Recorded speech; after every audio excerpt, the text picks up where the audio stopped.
नमस्कार जोहार, मैं राजू और आप देख रहे हैं 24 झारखंड न्यूज। चलिए जानते हैं झारखंड की सुबह से लेकर शाम तक की तमाम बड़ी खबरों को। धनबाद में अवैध खनन के दौरान धंसी चाल, 2 की मौत, 10-12 लोगों के दबने की आशंका। धनबाद में एक बार फिर अवैध खनन के दौरान चाल धंसने से बड़ा हादसा हो गया है। घटना निरसा ईसीएल मुगमा क्षेत्र का कापासारा आउटसोर्सिंग की है, जहां अवैध कोयला उत्खनन के दौरान चाल धंसने से 2 लोगों की मौत हो गई, जबकि करीब 10-12 के दबने की आशंका है। घटना को लेकर स्थानीय लोगों में आक्रोश है। स्थानीय लोग ईसीएल प्रबंधन को घटना का जिम्मेदार ठहरा रहे हैं। घटना से नजदीक के तालाब में भी गोप बन गया है। हेमंत सोरेन का बड़ा फैसला, वित्त रहित शैक्षणिक संस्थानों का तैयार होगा डेटाबेस। राज्य सरकार ने वित्त रहित संस्थानों जैसे इंटर कॉलेजों, माध्यमिक विद्यालयों, संस्कृत विद्यालयों तथा मदरसों का पूरा डेटाबेस तैयार करने का फैसला किया है। इन वित्त रहित संस्थानों का पूरा डेटाबेस डिजिटल मोड में उपलब्ध होगा। साथ ही इनकी स्थापना, अनुमति, मान्यता से लेकर अनुदान देने की सारी प्रक्रिया ऑनलाइन होगी। स्कूली शिक्षा एवं साक्षरता विभाग द्वारा इसे लेकर पहली बार अलग से पोर्टल तैयार करने का फैसला लिया है। विभाग के निर्देश पर माध्यमिक शिक्षा निदेशालय ने पोर्टल के निर्माण, संचालन तथा मेंटेनेंस को लेकर इच्छा की अभिव्यक्ति आमंत्रित की है। वर्तमान में विभागीय पोर्टल पर अनुदान के लिए आवेदन से लेकर स्वीकृति की प्रक्रिया ऑनलाइन तो की जाती है, लेकिन पहली बार इसके लिए अलग से पोर्टल संचालित होगा, जिसमें इन संस्थानों का पूरा डेटाबेस होगा। इन संस्थानों के पास उपलब्ध जमीन, उसके निबंधन से लेकर उसकी पूरी संपत्ति का भी उल्लेख होगा। संस्थानों को पिछले 3 सालों में दिए गए अनुदान, छात्रों की कदाचार संख्या, मैट्रिक तथा इंटरमीडिएट के परिणाम, शिक्षकों की संख्या आदि सभी कुछ ऑनलाइन होगी।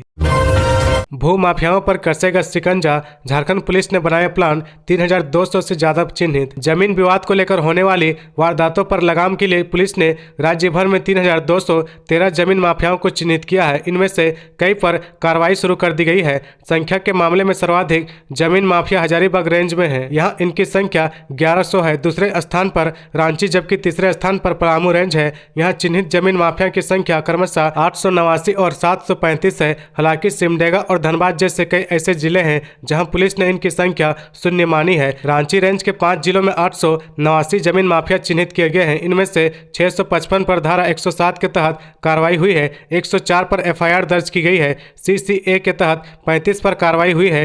राजधानी रांची में जमीन विवाद से सर्वाधिक 104 केस दर्ज हुए हैं, जिनमें 439 अभियुक्त हैं। रांची में 73 को जमीन संबंधी विवाद में जेल भेजा गया है। झारखंड में फिलिस्तीन के हमदर्द, गाजा पर हमले के खिलाफ विरोध प्रदर्शन। इजरायल और हमास के बीच चल रहे युद्ध का असर देश में भी देखने को मिला है। देश के कई विश्वविद्यालय और संस्थानों की तरफ से फिलिस्तीन का समर्थन किया गया। फिलिस्तीन के समर्थन में मार्च और प्रदर्शन किया गया, जबकि भारत सरकार इजरायल का समर्थन कर रही है। देश के कई हिस्सों में ट्रेड यूनियन, खासकर वामपंथी गुट, इजरायल के हमले के खिलाफ प्रदर्शन कर रहा है। इजरायल और फिलिस्तीन के बीच संघर्ष की आग झारखंड तक पहुंच चुकी है। गाजा में इजरायल के हमले के खिलाफ रविवार रांची में विरोध प्रदर्शन किया गया। रविवार को संयुक्त ट्रेड यूनियनों और किसानों संगठनों ने अल्बर्ट इक्का चौक पर विरोध प्रदर्शन किया। ट्रेड यूनियन ने कहा कि युद्ध नहीं, शांति चाहिए। प्रदर्शन करने वाले गुट में एकटू, एटक, सीटू किसान सभा और एआईपीएफ शामिल रहे। रांची के फेमस अल्बर्ट इक्का चौक पर प्रदर्शन किया गया। प्रदर्शन में इजरायल के खिलाफ और फिलिस्तीन के समर्थन में नारेबाजी की गई। जाम से निपटने की बड़ी तैयारी, 20 अक्टूबर से बड़े वाहनों की नो एंट्री। मेन रोड में शाम 4 बजे के बाद छोटी गाड़ी पर रोक। रांची में दुर्गा पूजा में होने वाली भीड़ भाड़ को देखते हुए शहर की ट्रैफिक व्यवस्था में बदलाव किया जाएगा। शहर में 20 अक्टूबर से भारी वाहनों का प्रवेश 4 दिनों के लिए बंद रहेगा। वहीं मेन रोड में शाम 4 बजे से अहले सुबह 4 बजे तक छोटे वाहनों का प्रवेश वर्जित रहेगा। शाम 4 बजे से सुबह 4 बजे तक न्यू मार्केट चौक से किशोरगंज चौक तक छोटे वाहन नहीं जा सकेंगे। पिस्का मोड़ से हजारीबाग रोड की ओर जाने वाली बड़ी गाड़ियां तिलता चौक, रिंग रोड, लॉ यूनिवर्सिटी होकर जा सकेगी। हजारीबाग रोड से लातेहार, पलामू, गढ़वा की ओर से जाने वाली गाड़ियां रिंग रोड, तिलता चौक होते हुए जाएगी। खूंटी की ओर से आने वाले बड़े वाहन रिंग रोड होते हुए हजारीबाग की ओर जा सकेंगे। जमशेदपुर से आने वाले भारी वाहन का भी परिचालन रिंग रोड से होगा। जाम न लगे इसके लिए 400 अतिरिक्त पुलिस जवान तैनात किए जाएंगे। 8 महिला सवारी से भरे टेम्पो अनियंत्रित होकर पलटी, 1 की मौत, कई लोग गंभीर। हजारीबाग जिले के चरही रेलवे ओवरब्रिज के समीप सोमवार की दोपहर लगभग 12:45 में सड़क दुर्घटना में एक महिला की मौत हो गई, जबकि 3 महिला गंभीर रूप से घायल हो गई है। 2 ऑटो चालक भी गंभीर रूप से जख्मी है। जानकारी के अनुसार चुरचू प्रखंड के हेंदेगड़ा पंचायत के हरहत गाँव की लगभग 8 महिला अपने ही गाँव के एक टेम्पो से चरही सोमवार बाजार जा रही थी। उसी दौरान चरही रेलवे ओवरब्रिज के पास NH 33 के समीप राशन सामान लदे टेम्पो ने महिला सवारी बैठी टेम्पो को पीछे से टक्कर मार दिया, जिससे सवारी भरी टेम्पो असंतुलित होकर पलट गई। घटना में एक महिला की मौके पर ही मौत हो गई, जबकि 3 महिलाएं गंभीर रूप से घायल हो गई है। घटना की जानकारी मिलते ही चरही पुलिस घटनास्थल पर पहुंची और सभी घायलों को इलाज के लिए सदर अस्पताल भेज दिया गया। वहीं मृतक के शव को अपने कब्जे में कर पोस्टमार्टम के लिए हजारीबाग भेज दिया। किडनी रोगियों के लिए अच्छी खबर, रिम्स में 25 बेड की अलग डायलिसिस यूनिट, 3 दिनों में शुरू होगा ट्रायल। रिम्स में इलाज के लिए आने वाले किडनी रोगियों को अब पहले से ज़्यादा बेहतर सुविधाएं मिलेंगी। यहां डायलिसिस की अलग यूनिट जल्द शुरू होने वाली है। रिम्स से प्रबंधन ने अपने स्तर से इसकी तैयारी पूरी कर ली है। पेइंग वार्ड के पहले तल्ले में 25 बेड की डायलिसिस यूनिट बनाई गई है। रिम्स निदेशक डॉक्टर राजीव गुप्ता ने बताया कि 2 से 3 दिनों में डायलिसिस यूनिट का ट्रायल शुरू हो जाएगा। पहले 1 सप्ताह ट्रायल देखा जाएगा कि संचालन में किसी तरह की परेशानी हो तो नहीं रही है। इसके बाद सेंटर का संचालन 24 घंटे किया जाएगा। उन्होंने बताया कि अभी डायलिसिस के लिए काफी मरीज कतार में रहते हैं। एक दिन में सभी रोगियों की डायलिसिस नहीं हो पाती है। ऐसे में 25 बेड की डायलिसिस की सुविधा बढ़ने से निश्चित इसका फायदा सभी जरूरतमंदों को मिलेगा। यहाँ डायलिसिस की सुविधा भी मरीजों को सरकारी दर पर उपलब्ध कराई जाएगी। लोगों को 1200 से 1500 के बीच खर्च करना होगा, जबकि आयुष्मान समेत अन्य योजनाओं का लाभ मुफ्त में मिलेगा।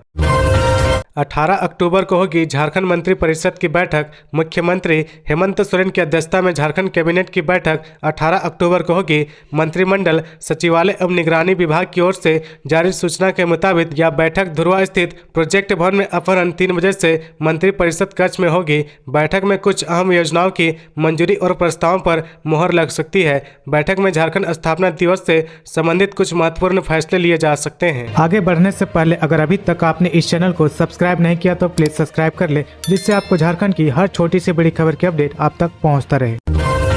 कोर्ट नहीं पहुंची अमीषा पटेल, आज दर्ज होना था अभिनेत्री का बयान। अमीषा पटेल के वकील ने अजय कुमार सिंह से दोबारा गवाही की मांग। अभिनेत्री अमीषा पटेल को सोमवार को अपना बयान दर्ज कराने कोर्ट पहुंचना था, लेकिन अभिनेत्री सोमवार को कोर्ट नहीं पहुंची। अभिनेत्री अमीषा पटेल को सोमवार को अपना बयान दर्ज कराने कोर्ट पहुंचना था, लेकिन वह कोर्ट नहीं पहुंची। चेक बाउंस मामले में सोमवार को अमीषा पटेल को हाजिर होना था। अमीषा पटेल को वकील ने CRPC के धारा 311 के तहत पिटीशन दाखिल कर गवाह संख्या 1 अजय कुमार सिंह उर्फ टिंकू सिंह को फिर से गवाही कराने का आग्रह किया है। इस अपील का शिकायतकर्ता अधिवक्ता ने विरोध किया है और इस याचिका पर जवाब देने के लिए समय की मांग की है। अमीषा पटेल को बयान दर्ज कराने न्यायिक दंड अधिकारी DN शुक्ला की अदालत में पहुंचना था। इससे पहले भी अमीषा पटेल की ओर से गवाह का प्रति परीक्षण करने के लिए समय मांगा गया था, जिस पर कोर्ट ने उसे गवाह को डिस्चार्ज कर दिया था। कोर्ट ने अमीषा पटेल के अधिवक्ता द्वारा समय मांगे जाने पर उस पर 500 रुपए का जुर्माना भी लगाया था। बताया जा रहा है कि अब तक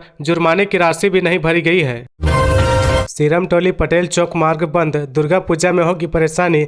पुरानी पुलिया को भी तोड़ दिया गया है। दुर्गा पूजा के दौरान सीरमटोली चौक से पटेल चौक के बीच का रास्ता बंद होने से श्रद्धालुओं की भीड़ को संभालना मुश्किल होगा। पूरी भीड़ स्टेशन रोड और सीरमटोली चौक से स्टेशन जाने वाले रास्ते पर होगी। ऐसे में गाड़ियों का बोझ भी संभालना मुश्किल होगा। सारी ट्रैफिक क्लब रोड पर आएगी। मालूम हो कि सीरमटोली फ्लाईओवर निर्माण के कारण पटेल चौक से सीरमटोली चौक तक के बीच आवागमन बंद रखा गया है। इस कारण सारे वाहन स्टेशन रोड से रांची रेलवे स्टेशन तक जा रहे हैं, फिर घूमकर सीरमटोली चौक आ रहे हैं। अगर यही स्थिति रही तो पूजा के दौरान बड़ी समस्या होगी। पटेल चौक के पास पिछले 3 महीनों से काम चल रहा है। इस वजह से यहां से गाड़ियों की एंट्री बंद रहती है। कभी कभी एंट्री खोली जाती है, फिर बंद कर दिया जाता है।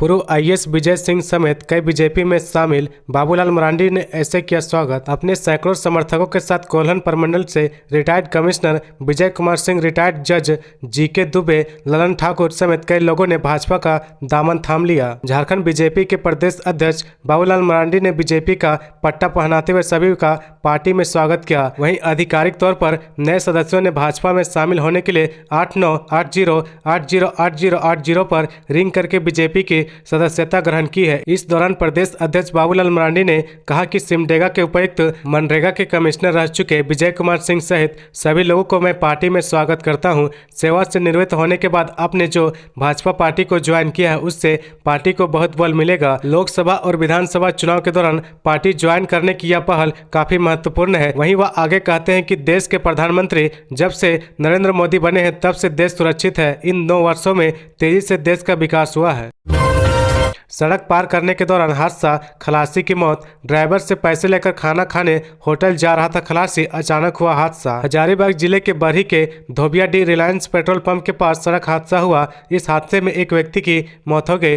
सड़क पार करने के दौरान ट्रक के चपेट में आने से वाहन के उपचालक की मौके पर ही मौत हो गई। जानकारी के मुताबिक बंगाल से बिहार जा रही एक ट्रक रिलायंस पेट्रोल पंप के पास खड़ी थी। उसका उपचालक अपने चालक से पैसे मांगकर सड़क से उस पार होटल जा रहा था। सड़क पार करने के दौरान उपचालक यानी खलासी विकास पासवान उम्र 28 वर्ष, पिता लक्ष्मण पासवान, ग्राम लोधी, थाना रफीगंज, जिला औरंगाबाद, सामने से आ रही वाहन के चपेट में आ गया। वाहन उससे कुचलते हुए आगे बढ़ गया। गंभीर हालत में उसे बरही अनुमंडलीय अस्पताल लाया गया, जहां चिकित्सकों ने उसे मृत घोषित कर दिया।